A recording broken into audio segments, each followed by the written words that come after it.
Afternoon. Here is the national news from our studio BGI TV, Baba Bagede Imo TV. I am yours faithfully, Mori Rebina Lawal. First are the major headlines for the national news.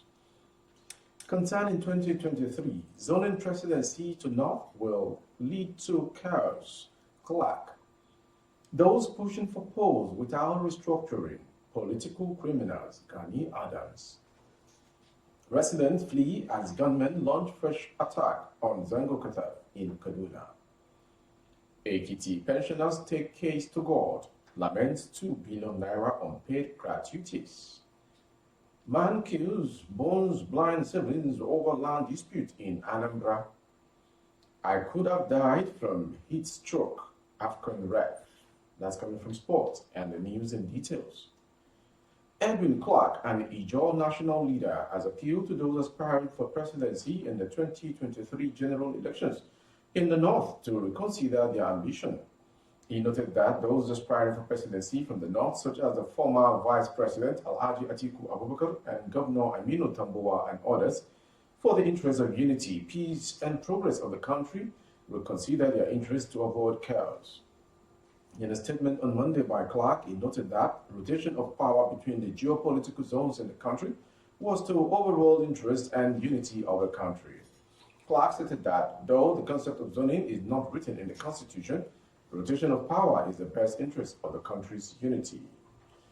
He observed that to do otherwise is to invite chaos, stressing that it would lead to the disintegration of the country. I believe that zoning has been practiced in the nation's polity even before independence, adding that when Tafawa Balewa in 1954 was the prime minister, Nnamdi Azikiwe was the governor general. He stated that zoning of political offices, particularly the presidency of the country, is the best antidote to the breakup of Nigeria, assuring that it is the panacea for peace and unity of the country.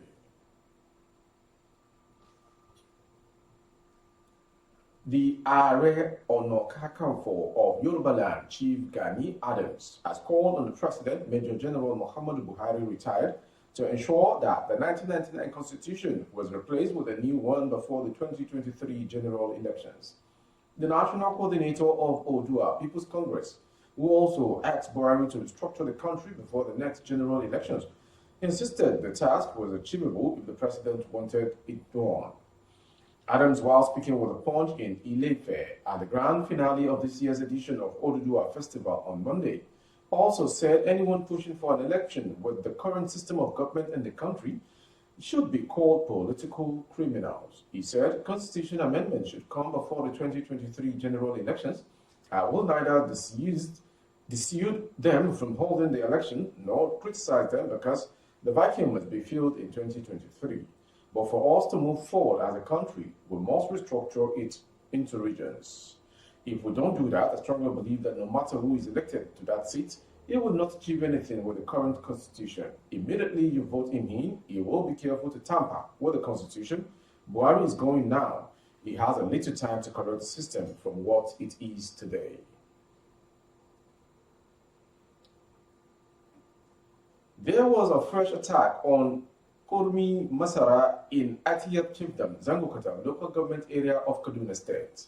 Daily Post gathered that the attack, which started late night on Monday, lasted for several hours as the government continued to shoot sporadically till 1 a.m. on Tuesday.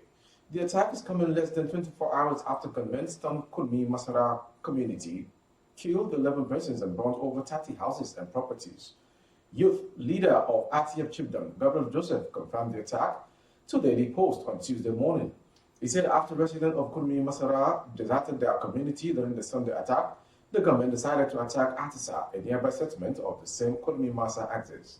He said the government shot freely as there were no security personnel to counter them, just as the vigilantes in the area ran for their dear lives. Joseph, who could not confirm if anyone was killed during the attack, said foodstuff animals were carted away by gunmen. The youth leader called on the government to take a serious action to defend and protect citizens and their properties. Kaduna Police Command Public Relations Officer ASP Mohammed Jalige did not pick his calls nor respond to text message sent to him.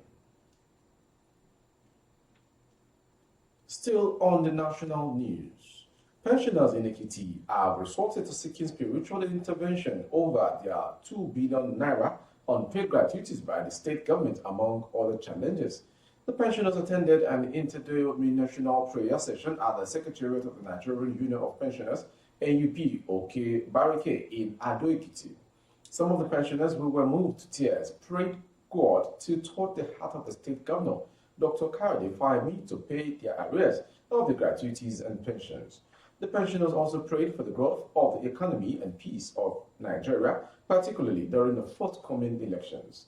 Speaking after the prayers, the NUP chairman, Ekiti State Chapter, Mr. Joel Akinola, lamented that many pensioners in Ekiti died without getting their benefit, while some were battling with various illnesses due to lack of funds to treat themselves. Another tragic story from the national news. A 47-year-old visually impaired man from Eziagulu in Ekulobia community, Agwata, local government area of Anambra State, Madua Buchi Nofo, has been allegedly taken live and set ablaze by his younger brother, Onyedika Nofo, over a land dispute. The development had attracted the attention of the Joint National Association of Persons with Disability, Anambra State Chapter, who had called for justice for their member, Umar Duabuchi. This was contained in a statement signed by the state chairman of the association, Ugo Chukwu Okeke EC, the public relations officer, Ifeanyi Igwegbe, and the legal advisor, Barrister Peter Monoke, in which they also noted that the late Nofo was the chairman of the association in Agwata, local government area.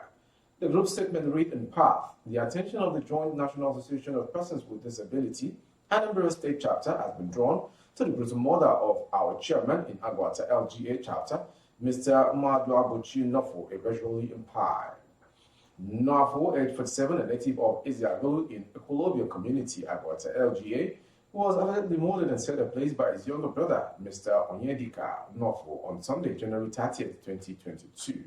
Later, Mabuchi, while alive, confided in us that the land in question was willed to him by their late father, who also willed another one behind ease to the prime suspect.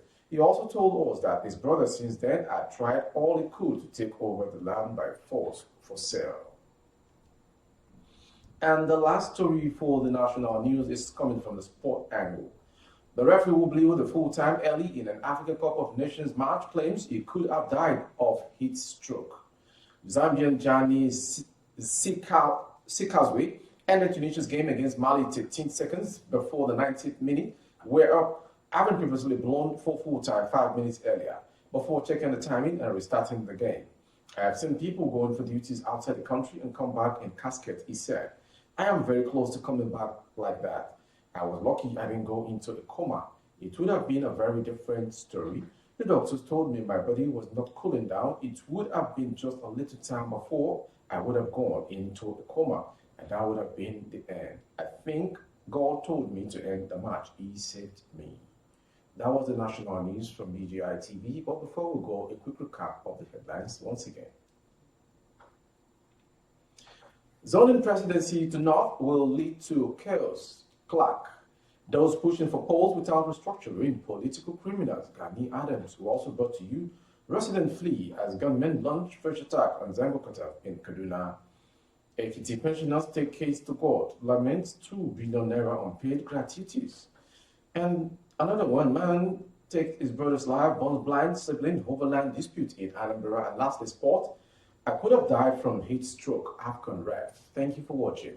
For more updates on YouTube, the YouTube handle is Babakede Imo TV. Kindly subscribe and click on the notification bell for our broadcast updates. On Facebook, Bakede Imo with Alawi Adebayo. Please like the page and follow the page for you to get enabled or access our updates on broadcast. On Instagram, Bakede Imo _22 for advert placement of your greeting services and production of everything you deal with as business.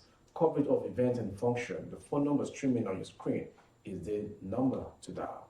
I am yours faithfully, Moriwe Regular Lawal.